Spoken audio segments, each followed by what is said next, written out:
بها إلى روح النبي صلى الله عليه وسلم.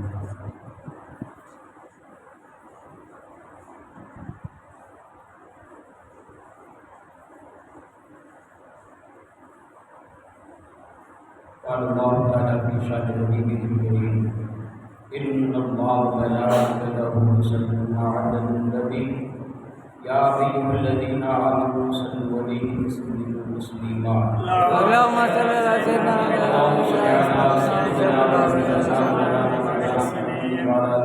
محمد وصحبه وسلم. صلاة وسلام عليك يا رسول الله صلى الله عليه وسلم. وفوضي أمري لله إن الله بصير بالعباد برحمتي ويا الرحيم لا إله إلا الله محمد رسول الله صلى الله عليه وسلم. اور سامعین کرام، السلام علیکم ورحمۃ اللہ وبرکاتہ. وعلیکم السلام ورحمۃ اللہ وبرکاتہ. الحمدللہ الحمدللہ رب العالمین والعاقبۃ للمتقین والصلاۃ والسلام علی سید الانبیاء والمرسلین. اما بعد فاعوذ باللہ من الشیطان الرجیم ببرکۃ بسم اللہ الرحمن الرحیم. رضی اللہ عنہم ورضوا عنہ. صدق اللہ وصدقہ النبی الامین المکین المختار الکریم. ونحن علی ذلک لمن الشاہدین والشاکرین والذاکرین والحمد للہ رب العالمین. آئیے کچھ عرض و معروف کرنے سے قبل ہم اور آپ مل کر دونوں عالم کے مالک مختار سے جنیزی بکار حامی کی پروردگار رحمت للعالمین مراد المشتاقین مکے کے سردار مدینے کے تاجدار ہم غریبوں کے غمگسار بے سہاراؤں کے سہارا لمبے لمبے ہاتھوں سے پیک دینے والے آقا کالی کمنے والے آقا ہم گنہگاروں کو بمحشر چھڑانے والے آقا کی بارگاہ میں عقیدتانہ محبتانہ والہانہ درود پاک کا دیا بیشترے پڑھیں. اللہم صلی علی سیدنا و نبینا مولانا مولانا محمد وعلی آل سیدنا محمد وصحبہ وبارک وسلم. صلاۃ و سلام علیک یا رسول اللہ صلی اللہ علیہ وسلم. نعمتیں بانٹتا جسم تو روز شان گیا، نعمتیں بانٹتا جسم تو روز شان گیا، ساتھ ہی منشی رحمت کا قلم دان گیا. انہیں جانا انہیں مانا نہ رکھا غیر سے کام، انہیں جانا انہیں مانا نہ رکھا غیر سے کام. للہ الحمد بے دنیا سے مسلمان گئے. اور سامعین کرام، شہداء کربلا امام علی مقام امام حسین رضی اللہ تعالیٰ عنہ محفل آج ہماری چوتھی محفل. اللہ پاک کا ہم گنہگاروں کے اوپر لاکھ کرم اور اللہ تبارک و تعالیٰ کے اسی احسان کی بدولت آج ہم یہاں جمع ہوئے ہیں ذکر امام حسین علی مقام کے سننے کے لیے. یہ میلاد شریف کیا ہے؟ کسی کے دل میں یہ خیال آ سکتا ہے کہ بھائی حسین کے چاہنے والے، حسین کے ماننے والے 10 دن 11 دن کی محفلیں سجاتے ہیں، لیکن اس محفل میں آنے سے فائدہ کیا ہوتا ہے؟ اس محفل میں بیٹھنے سے فائدہ کیا ہوتا ہے؟ آئیے تاجدار مدینہ صلی اللہ علیہ وسلم کی یاد میں اور ان کے نواسے کی یاد میں یہ جو محفل سجائی گئی ہے، علماء کرام فرماتے ہیں کہ جہاں پر محفل سجائی جائے، جہاں پر میلاد پڑھی جاتی ہو، وہاں پر پورے سال تک کوئی بڑی آسمانی بلا نازل نہیں. جہاں پر میلاد پڑھی جاتی ہے وہاں پر کبھی آگ نہیں لگائی جاتی، اور جہاں پر میلاد پڑھی جاتی ہے وہاں پر کبھی چوری نہیں ہوتی. بے شک یہ کتنا بڑا کمال ہے، یہاں پر میلاد پڑھنے والوں کا صرف یہ فائدہ ہے۔ اب آئیے جو میلاد سنیں اور اس میلاد کے اوپر بولنے والے وائس کے اندر اگر اس کے اوپر جو عمل کر لیا جائے تو اس کا کتنا بڑا فائدہ ہے۔ بے شک یہ صرف میلاد پڑھانے والوں کی خوش قسمتی ہے۔ ناز کرے اپنے آپ کے اوپر، یہ فکر نہ کرے کہ میں اپنا مال دے رہا ہوں کیا وہ صحیح جگہ پر لگ رہا ہے یا نہیں لگ رہا، میں اپنا وقت دے رہا ہوں کیا یہ صحیح جگہ پر لگ رہا ہے یا نہیں لگ رہا۔ ہاں ہمارا وقت صحیح جگہ پر لگ رہا ہے، ہاں ہمارا مال صحیح جگہ پر لگ رہا ہے۔ تاجدار مدینہ صلی اللہ علیہ وسلم ارشاد فرماتے ہیں کہ جو کوئی بھی میری اہل بیت سے محبت کرے گا، اللہ کے پیارے رسول صلی اللہ علیہ وسلم ارشاد فرماتے ہیں کہ میں بھی اس سے محبت کروں گا۔ بے شک سبحان اللہ۔ اب ان کی محبت میں اس محفل کو سجائے۔ آج کی یہ محفل سیدنا عثمان غنی رضی اللہ تعالیٰ عنہ کی بارگاہ میں خراج عقیدت کی غرض سے رکھی گئی ہے۔ حضرت عثمان غنی رضی اللہ تعالیٰ عنہ ایک ایسی عظیم الشان شخصیتیں ہیں۔ مصطفیٰ علیہ رحمت صلی اللہ علیہ وسلم نے ارشاد فرمایا کہ سب سے بہترین دور میرا دور ہے، یعنی جس دور میں ہمارے آقا صلی اللہ علیہ وسلم حیات رہے وہ دور سب سے بہترین دور ہے۔ اس کے بعد حضور نبی کریم صلی اللہ علیہ وسلم کے بعد کون سا دور بہتر ہے؟ فرمایا گیا اس کے بعد میرے صدیق کا جو آنے والا دور ہے وہ میرے صدیق کا دور ہوگا۔ جب وہ خلیفہ ہوئے وہ بھی دور نبی پاک صلی اللہ علیہ وسلم کے بعد اگر کسی کا دور آیا تو وہ سب سے بہترین اور اچھا دور ہے تو وہ سیدنا صدیق اکبر رضی اللہ تعالیٰ عنہ کا دور ہے۔ اس کے بعد اگر کسی کا اچھا دور ہے تو وہ سیدنا عمر فاروق اعظم رضی اللہ تعالیٰ عنہ کا اچھا دور ہے۔ اس کے بعد اگر کسی کا اچھا دور آئے گا تو عثمان غنی کا دور ہے۔ بے شک سبحان اللہ۔ اور سب سے الگ اور علیحدہ بات دیکھیے کہ ایک میرے یاروں کے بعد جانشین تو کافی سارے لوگ ہوں گے لیکن دارالخلافہ کبھی مدینہ نہ بنے گا۔ تاریخ کے اوراق کو پلٹ کر دیکھ لیا جائے تو نبی پاک صلی اللہ علیہ وسلم کے وفات کے بعد دارالخلاف بنا شہر مدینہ۔ حضرت ابوبکر صدیق رضی اللہ تعالیٰ عنہ کے وصال کے بعد دارالخلاف بنا مدینہ المنورہ۔ حضرت عمر رضی اللہ تعالیٰ عنہ کے انتقال کے بعد دارالخلافہ بنا مدینہ، اور اس کے بعد حضرت عمر رضی اللہ تعالیٰ عنہ کے وصال کے بعد دارالخلافہ مدینہ نہیں بنا، اور تا قیامت تک کبھی وہ نہیں بنے۔ کیوں؟ میرے مصطفیٰ نے فرمایا کہ اس کے بعد کوئی بھی مدینہ میں حکومت نہیں کرے۔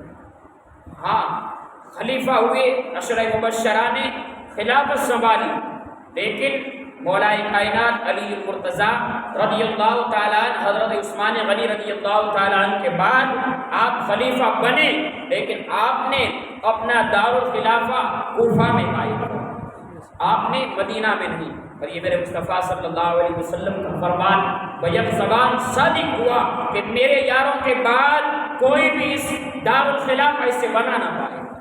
حضرت عثمان غنی رضی اللہ تعالیٰ عنہ کے وصال کے بعد کبھی بھی یہ نہ ہوا۔ حضرت عثمان غنی رضی اللہ تعالیٰ عنہ اللہ تبارک و تعالیٰ نے آپ کو وہ کمالات عطا فرمائے، آپ کو وہ حسن عطا فرمائے، اور آپ اس قدر حیا کے بے کر کہ آپ سے خود اللہ تبارک و تعالیٰ حیا فرماتا ہے۔ اللہ تبارک و تعالیٰ کو آپ سے حیا آتی ہے۔ آج ہمارا ماحول یہ ہے کہ ہمیں کسی چیز کا خوف و خطر نہیں رہتا، آج ہمیں کسی کی حیا نہیں آتی، آج بے حیائی کی باتیں ہم مسلمانوں کے اندر پائی جاتی ہیں، آج بے حیائی اور برائی آج ہم مسلمانوں کے اندر پائی جاتی ہے۔ لیکن قربان جاؤ حضرت عثمان غنی رضی اللہ تعالیٰ عنہ کے ذات پر، اللہ تبارک و تعالیٰ بھی جس سے حیا کرتا ہے اسے مسلمان۔ حضرت عثمان غنی رضی اللہ تعالیٰ عنہ نبی پاک صلی اللہ علیہ وسلم آرام فرما ہے حجرہ عائشہ میں۔ حضرت ابوبکر صدیق رضی اللہ تعالیٰ عنہ اس حجرہ مبارک میں آپ تشریف فرما ہیں۔ آپ لیتے ہوئے اپنی آرام گاہ پر اجازت طلب کی حضرت ابوبکر صدیق رضی اللہ تعالیٰ عنہ نے اجازت ملی، تاجدار مدینہ صلی اللہ علیہ وسلم اسی طرح سے آپ آرام فرما رہے ہیں۔ تھوڑی دیر کے بعد آپ کے دوسرے یار حضرت سیدنا عمر رضی اللہ تعالیٰ عنہ نے اجازت طلب فرمائی، اور آپ رضی اللہ تعالیٰ عنہ نے بھی آپ اندر تشریف لے آئے۔ تاجدار مدینہ صلی اللہ علیہ وسلم اسی حالت میں آپ آرام فرما رہے ہیں، لیٹے ہوئے ہیں۔ تھوڑی دیر کے بعد حیا کے پیکر حضرت عثمان غنی ذوالنورین رضی اللہ تعالیٰ عنہ نے اندر آنے کی اجازت طلب فرمائی۔ آپ صلی اللہ تعالیٰ علیہ وسلم اپنے بستر مبارک سے آپ سیدھے اچھی طرح سے آپ کھڑے ہو گئے۔ حضرت ابوبکر صدیق رضی اللہ تعالیٰ عنہ آئے، آپ اسی حالت میں لیٹے رہے۔ آپ کے دوسرے یار جناب حضرت عمر رضی اللہ تعالیٰ عنہ آئے، آپ اسی حالت میں لیٹے رہے۔ جب حضرت عثمان غنی رضی اللہ تعالیٰ عنہ نے اندر آنے کی اجازت طلب فرمائی، آپ نے فوراً اجازت نہ دی اور آپ اپنے بستر سے اٹھے اور اپنے کپڑوں کو صحیح فرمایا، اور پھر حضرت عثمان غنی رضی اللہ تعالیٰ عنہ کو آنے کی اجازت فرمائی۔ حضرت عثمان غنی رضی اللہ تعالیٰ اندر آئے، اور ان یاروں کے درمیان اللہ اور اس کے رسول اور اس کے محبوبین کی باتیں ہوتی رہی۔ اب فرمانے والے مصطفیٰ جان رحمت صلی اللہ علیہ وسلم ہیں، اور سننے والے خلیفۃ المسلمین ہیں، جو تمام مسلمانوں کے سرداران ہیں، وہ گفتگو کو سن رہے ہیں۔ ان کی گفتگو سمیٹ دینے کے بعد یہ تمام یاروں اپنے گھر کی طرف روانہ ہو گئے، اور اس معاملے کو، اس پورے واقعے کو عائشہ صدیقہ رضی اللہ تعالیٰ عنہ نے پورا اپنی ماتوں کی آنکھوں سے دیکھا۔ جب سب لوگ چلے گئے، آپ صلی اللہ علیہ وسلم کی بارگاہ میں آئیں، عرض کیا یا رسول اللہ علیہ السلام، میرے ماں باپ آپ پر قربان ہو جائیں۔ جب میرے والد گرامی حضرت ابوبکر صدیق آئے، آپ اسی حالت میں لیتے رہے، آپ کھڑے نہ ہوئے، معاملہ کیا ہے؟ اس کے بعد آپ کے دوست حضرت عمر رضی اللہ تعالیٰ عنہ آئے، آپ اسی حالت میں لیٹے رہے، آپ کھڑے نہ ہوئے۔ لیکن جب حضرت عثمان آئے تو آپ سیدھے کھڑے ہو گئے، اور کھڑے ہونے کے بعد اپنے کپڑوں کو صحیح فرمایا، اور صحیح فرمانے کے بعد آپ نے ان کو کہے اور پھر آنے کی اجازت دی۔ یا رسول اللہ علیہ السلام، آخرکار ماجرا کیا ہے اندر آنے، اور ان دونوں کو آپ نے آنے دیا، اسی حالت میں آپ آرام فرما رہے ہیں۔ اور جب حضرت سیدنا عثمان غنی رضی اللہ تعالیٰ عنہ تشریف لے آئے، یا رسول اللہ علیہ السلام، آپ کیوں کھڑے ہو گئے؟ اور آپ نے اپنے کپڑوں کو صحیح فرمایا، اور اچھی طرح سے آپ اپنی بستر سے اٹھ کر بیٹھ گئے۔ یا رسول اللہ علیہ السلام، آپ ان کے لیے کیوں کھڑے ہو گئے؟ نبی پاک صلی اللہ علیہ وسلم نے جواب ارشاد فرمایا، اے عائشہ، تم جاننا چاہتی ہو میں کیوں کھڑا ہو گیا؟ اللہ تبارک و تعالیٰ کی طرف سے حضرت جبریل آئے تھے اور میری بارگاہ میں کہے تھے کہ عثمان آ رہے ہیں۔ اے نبی کونین صلی اللہ علیہ وسلم، اللہ تبارک و تعالیٰ بھی عثمان سے حیا فرماتا ہے، تو فرمائے عائشہ، جب رب ہو کر عثمان سے حیا فرمائے تو محمد مصطفیٰ کیوں حیا نہ فرمائے؟ یہ حضرت عثمان غنی رضی اللہ تعالیٰ عنہ کی شان ہے کہ میرا محبوب بھی ان سے حیا فرماتے ہیں۔ کیا میرے مصطفیٰ جیسا کوئی حیا والا ہو سکتا ہے؟ کیا میرے مصطفیٰ جیسا کوئی رضا اور صبر و استقامت والا کوئی شخص دنیا میں ہو سکتا ہے؟ لیکن ہاں، قربان جاؤ میرے مصطفیٰ صلی اللہ علیہ وسلم کے یاروں کے اوپر کہ وہ تمام یار میرے مصطفیٰ پر اپنی جان چھڑکتے ہیں، لیکن حضرت عثمان غنی رضی اللہ تعالیٰ عنہ آئے، آپ ان کے لیے کھڑے ہو گئے۔ کیوں؟ کہ اللہ جس سے حیا فرمائے مجھے بھی حیا آتی ہے، جس سے رب حیا فرمائے اس سے میں کیوں حیا نہ فرماؤں؟ حضرت عثمان غنی رضی اللہ تعالیٰ عنہ ایسے کمال والی شخصیت ہے، ایسے آپ کو اللہ تبارک و تعالیٰ نے وہ کمالات عطا فرمائے ہیں، اور وہ نوازش اللہ تبارک و تعالیٰ نے آپ کے اوپر فرمائی ہے۔ ایسا کرم پھر کبھی اسی کے اوپر نہ ہوا۔ نبی پاک صلی اللہ علیہ وسلم کے داماد اور حضرت عثمان غنی رضی اللہ تعالیٰ عنہ، جن کو لقب دیا گیا ذوالنورین، اور آپ کی سخاوت بڑی مشہور ہے۔ جو بھی آپ کے دربار میں آتا، آپ سے مانگنے کے لیے آتا، کوئی سائل اس سے خالی نہیں جاتا۔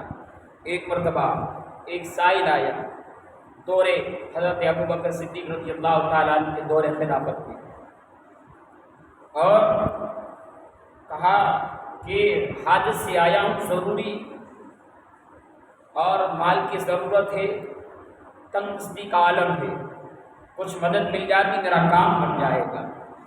کہا کہ جاؤ اور عثمان کے پاس چلے جاؤ۔ اب وہ شخص عثمان غنی رضی اللہ تعالیٰ عنہ کے وہاں وہ پہنچا۔ جب اس نے آ کر اور حضرت ابوبکر صدیق رضی اللہ تعالیٰ عنہ نے فرمایا تب میرا نام مت دینا کہ ابوبکر نے بھیجا، صرف جانا اور بس سوال کرنا، جو تیرا سوال ہے، جو تیری ضرورتیں ہیں، بس سوال کرنا اور کوئی بات نہ کرنا۔ وہ آدمی آیا اور حضرت عثمان غنی رضی اللہ تعالیٰ عنہ کے دروازے پر دستک فرمائی۔ آپ نے دروازے کو کھولا اور فرمایا کہ فلاں شہر سے آیا ہوں اور فلاں کی حاجت ہے، کچھ مدد ہو جائے تو بڑی کرم نوازش ہوگی۔ کہا کہ بڑا سفر کر کے آئے ہو۔ حضرت عثمان غنی رضی اللہ تعالیٰ عنہ فرماتے بڑا سفر کر کے، دور سے سفر کر کے آئے، آؤ پہلے کچھ آرام کر لیا جائے، آرام کے بعد تمہارے لیے بہترین دسترخوان سجایا جائے گا۔ حضرت عثمان غنی رضی اللہ تعالیٰ عنہ نے اپنے خدام سے حکم دیا کہ اس کے لیے بہترین کھانے پیش کیے جائیں۔ حضرت عثمان غنی رضی اللہ تعالیٰ عنہ کے حکم پر عمل کرتے ہوئے ایک بہترین دسترخوان بچھایا گیا، اچھے اچھے پکوان رکھے گئے اور اس کے مہمان نوازی کی گئی۔ جب وہ آنے والا سائل جب کھا پی کر فارغ ہو گیا، فرمایا حضور اس حاجت سے اور اس ضرورت سے آیا ہوں۔ آپ نے اپنے خدام کو حکم دیا کہ جاؤ جو وہ مال آیا ہے نا، اور وہ تمام اونٹ اور وہ جو کھجور کے ساز و سامان کے ساتھ آئے نا، وہ تمام اسے دے دیے۔ حضرت عثمان غنی رضی اللہ تعالیٰ عنہ نے فرمایا تقریباً 70 اونٹ اور اس پر ہر ایک عمدہ قسم کے میوے لدے ہوئے ہیں، اور حضرت عثمان غنی رضی اللہ تعالیٰ عنہ نے فرمایا کہ 70 اونٹ سے لدے ہوئے سامان ان سائل کو عطا فرما دیے جائے، اور فرمایا جاؤ اس خزانے کے اندر سے 70 اشرفیوں کی تھیلی لے آئے اور اس کے ساتھ اس اونٹ کی نکیل کے ساتھ بھی رکھ دی جائے۔ اللہ اللہ قربان جاؤ حضرت عثمان غنی کی سخاوت پر 70 اونٹ اس راہ کو دے دیے، اس مانگنے والے کو عطا فرما دیا، اور کیسے بڑے سنی ہیں۔ اور وہ سائل کہنے لگا حضور اتنی میری ضرورت نہیں ہے، اس لیے اتنا مال تو میرے لیے کفایت ہو جائے گا۔ حضرت عثمان غنی فرماتے ہیں اگر اور مال کی ضرورت ہے عثمان اور بھی دے دیں گے، اگر تجھے مال کی ضرورت ہے تو عثمان اور بھی تمہیں عطا فرمائیں گے، اگر اور ضرورت ہے تو بتا تجھے اور بھی مال دیا جائے گا۔ حضرت عثمان غنی رضی اللہ تعالیٰ عنہ کی بارگاہ میں وہ آنے والا سائل عرض کرتا ہے حضور یہ جو 70 اونٹ ہے ساز و سامان تو لے جاؤں گا، اس کے بعد کب لوٹانے کے لیے آؤں؟ حضرت عثمان غنی نے فرمایا وہ اونٹ بھی تجھے میں نے ہبہ کر دی، وہ مال دیا 70 اونٹ کے اوپر ساز و سامان کے ساتھ، اور یہاں پر بس نہ کیا میرے عثمان غنی نے، اور 70 اونٹ کے ساتھ اس نکیل کے اونٹ کی نکیل کے ساتھ اشرفیوں کی تھیلی باندھ دی، اور فرمایا یہ بھی لے جا، اور اونٹ تجھے دینے کی ضرورت نہیں، جا میں نے وہ اونٹ بھی تجھے عطا کر۔ ایسا بڑا کوئی سخی ہے اس دنیا میں؟ حضرت عثمان غنی رضی اللہ تعالیٰ عنہ پورا مال اللہ کی راہ میں قربان کر دیا۔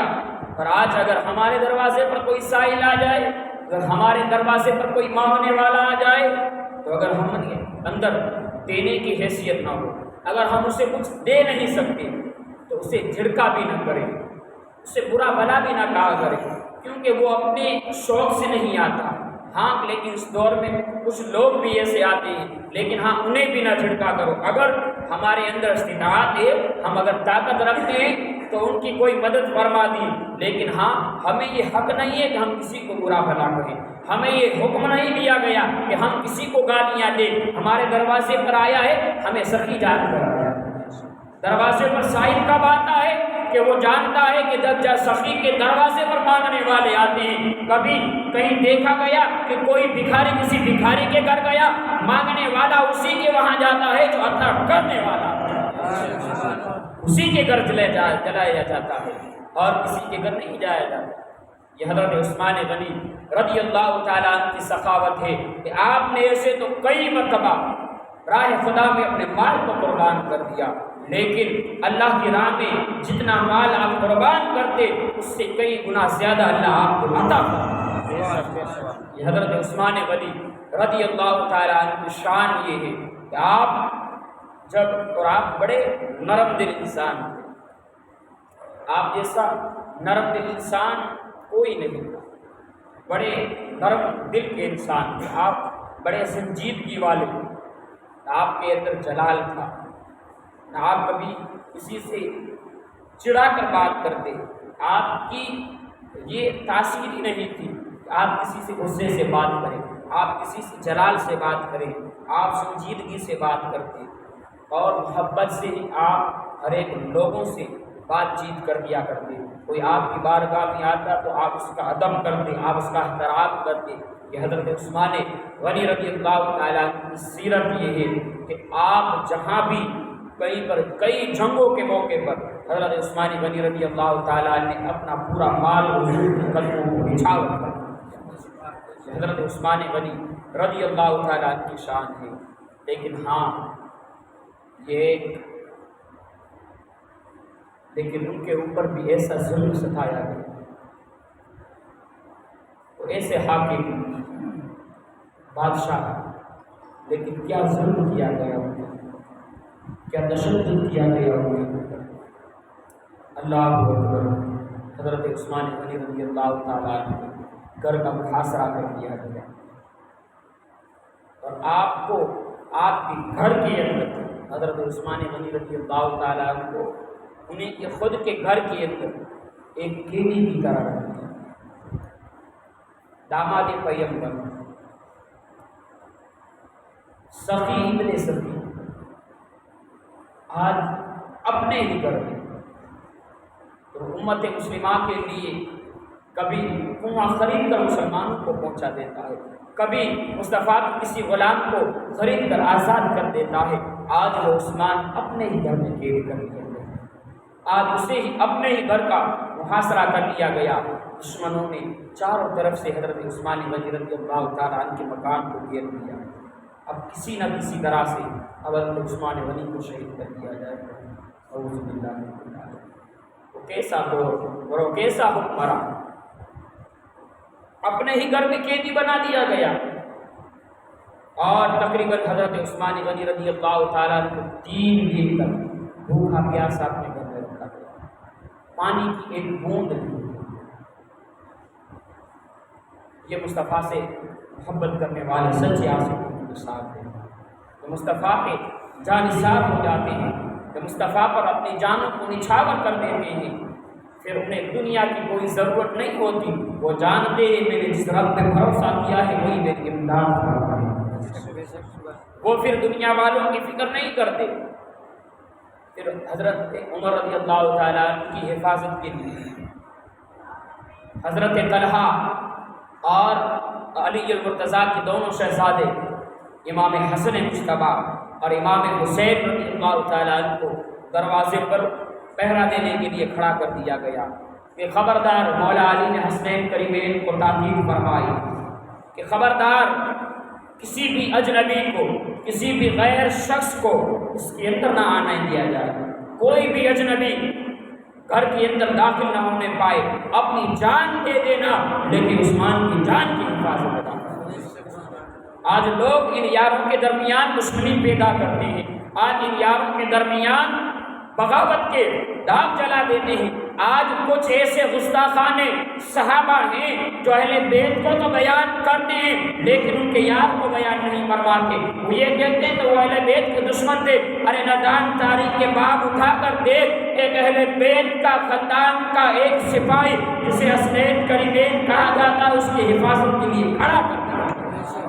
یہ دونوں کے درمیان محبت تھی، یعنی یہ مرتضیٰ کے درمیان، یہ عثمان غنی رضی اللہ تعالیٰ عنہ کے درمیان یہ محبت تھی کہ اپنے شہزادوں کو یہ حق دیا گیا اگر عثمان کو ذرا بھی تکلیف ہوئی تمہارا حشر وہ کروں گا کہ دنیا یاد رکھے۔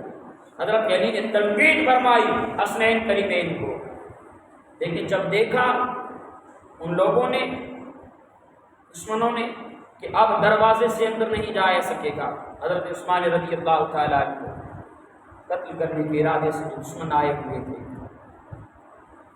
آگے اب کسی نہ کسی طرح سے اب دوسرے کے مکان کی چھت پر چڑھے اور حضرت عثمان غنی رضی اللہ تعالیٰ عنہ کے مکان کی چھت کو توڑا ان لوگوں نے، پیچھے سے آئے اور اس چھت کو توڑنے کے بعد حضرت عثمان غنی رضی اللہ تعالیٰ عنہ گھر میں وہ داخل ہوئے، اور داخل ہونے کے بعد حضرت عثمان غنی رضی اللہ تعالیٰ عنہ وہ صحابی جس کو اللہ تبارک و تعالیٰ نے وہ شرف عطا فرمایا، جو داماد پیغمبر ہیں، حضور نبی پاک صلی اللہ علیہ وسلم کے جو داماد ہیں، انہیں بے دردی کے ساتھ تلوار کا وار کیا اور ایسا ضرب لگایا حضرت عثمان غنی رضی اللہ تعالیٰ عنہ کو کہ آپ اسی وقت آپ نے جامع شہادت نوش کر اِنَّ لِلَّهِ وَإِنَّا إِلَيْهِ رَاجِعُونَ۔ حضرت عثمان غنی رضی اللہ تعالیٰ عنہ نے اپنی جان اور اس مظلومیت کے ساتھ، بے دردی کے ساتھ، آج اگر کوئی ہمیں راستے کو روک لے ہم وہیں پر اس کا برا حال کریں، لیکن مصطفیٰ کے جانشین اسی کے گھر میں بھوکا پیاسا شہید کر دیا۔ لیکن ہاں حضرت عثمان غنی رضی اللہ تعالیٰ عنہ کی بڑی کرامت ہے، آپ کے جو قاتل تھے، آپ کے جو قتل کرنے والے تھے، ان لوگوں پہ اللہ تبارک و تعالیٰ نے بھی اس کا بھی بدلہ خود رب نے دیا۔ ایک شخص نے اس قاتل کو دیکھا، وہ صدائیں لگا رہا ہے، ہائے افسوس ہائے افسوس، میرے لیے تو جہنم کی آگ لگی ہوئی۔ اللہ اکبر۔ وہ قاتل حضرت عثمان غنی رضی اللہ تعالیٰ عنہ کا جو مقتول ہے، وہ حضرت عثمان غنی رضی اللہ تعالیٰ عنہ کو شہید کرنے والا۔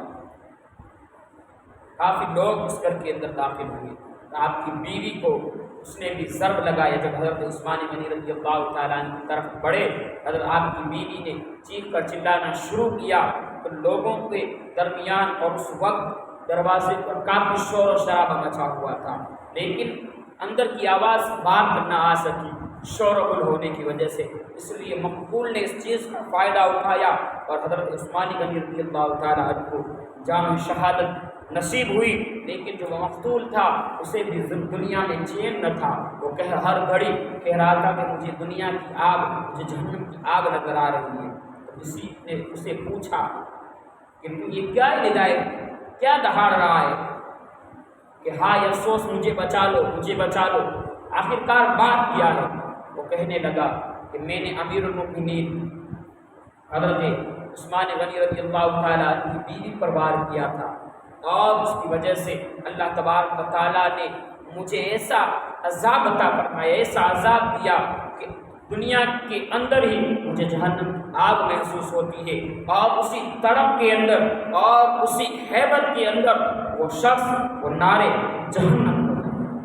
یہ حضرت عثمان غنی رضی اللہ تعالیٰ عنہ کی کرامت ہے کہ آپ کے مقتول کو آپ نے کوئی جواب نہیں دیا، لیکن اللہ تبارک و تعالیٰ سے جو سچا بندہ ہوتا ہے، اللہ اس کے رسول کے اوپر اپنی جان نچھاور کرنے کا جذبہ رکھتا ہے، پھر اللہ اسے تنہا نہیں چھوڑتا، اس کے مقتول کا بدلہ اللہ تبارک و تعالیٰ خود لیتے ہیں۔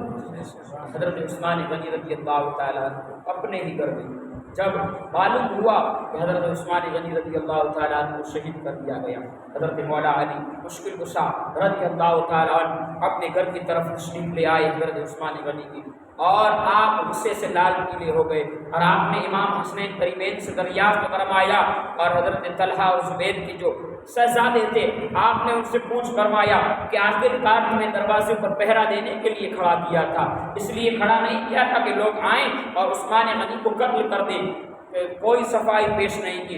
حضرت علی المرتضیٰ نے امام حسن کو ایک ایچا تماچا مارا، امام حسن مجتبیٰ دور گر گئے، اور امام حسین کو آپ نے زبردست مکہ مارا، اور حضرت طلحہ اور زبیر کے شہزادوں کو آپ نے بڑا ڈانٹا اور فرمایا کہ تمہیں یہ پہرا دینے کے لیے کھڑا کیا گیا تھا، اور کوئی ہے ایسا جو اپنے یاروں کے لیے اپنے بیٹوں پر اس طرح سے مار پیٹ کرے۔ اور فرمایا کہ وہ کون لوگ تھے؟ گویا بحضور ہمیں معلوم نہیں۔ پھر اس کے بعد حضرت مولا علی مشکل کشا رضی اللہ تعالیٰ عنہ کو یہ بتلایا گیا کہ وہ لوگ پیچھے سے آئے تھے اور چھت کو توڑ کر وہ لوگ اندر داخل ہوئے تھے۔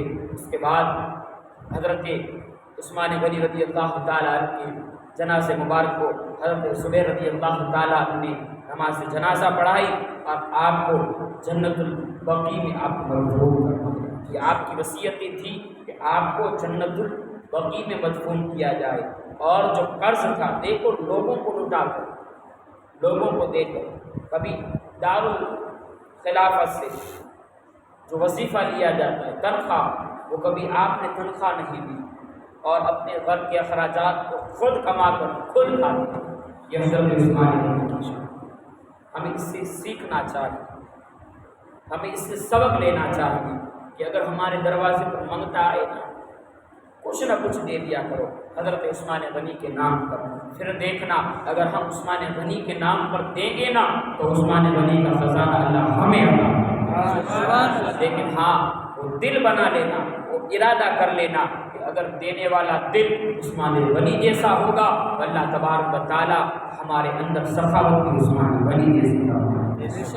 بس اللہ تبارک و تعالیٰ کی بارگاہ میں دعا ہے، اللہ تبارک و تعالیٰ میرا بولنا آپ کا سننا اللہ اپنی بارگاہ میں قبول فرمائے اور حضرت عثمان غنی رضی اللہ تعالیٰ کے فیضان سے ہمیں مالا مال فرمائے۔ ہمیں کربلا والوں کے صدقے میں اللہ ہمارے جان مال عزت آبرو کی حفاظت فرمائے اور ہمیں زیادہ سے زیادہ اللہ اپنے اس کی عبادت کرنے کی توفیق عطا فرمائے۔ کوئی گل باقی رہے گا نہ چمن رہ جائے گا، پر رسول اللہ کا دین مسلم جائے گا۔